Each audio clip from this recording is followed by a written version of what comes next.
रामराम मंडळी, शेती करताय ना? करायलाच पाहिजे. आज आपल्या गोट फार्मवरून एका शेळीची विक्री झाली. शेतीला जोडधंदा म्हणून आपला डेअरी फार्म व गोट फार्म आहे. आपली शेळी मात्र ब्रेझामध्ये बसून गेली. आज आपल्याला फ्लावरची कापणी करायची होती. समोर कापणी व मागे गोण्या भरण्याचे काम सोबतच सुरू होते. सोबत पावसाचे वातावरणही तयार झाले होते. त्यामुळे गोण्या ट्रॅक्टरमध्ये भरणे गरजेचे होते.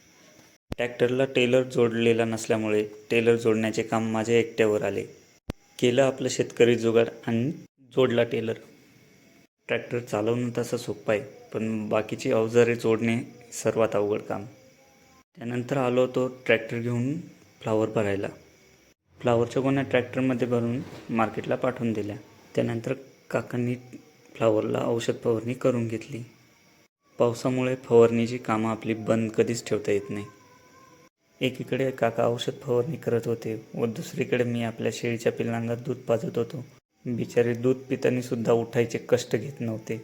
अगदी बसून दूध पित होते. दुसरीकडे आपलं मुरघास भरायचं काम चालूच होतं. तर मग मित्रांनो, कसा वाटला आजचा व्हिडिओ आवडला असेल तर आपल्या सह्याद्रीच्या कानाकोपऱ्याच्या यूट्यूब व इंस्टाग्राम पेजला फॉलो नक्की करा. धन्यवाद.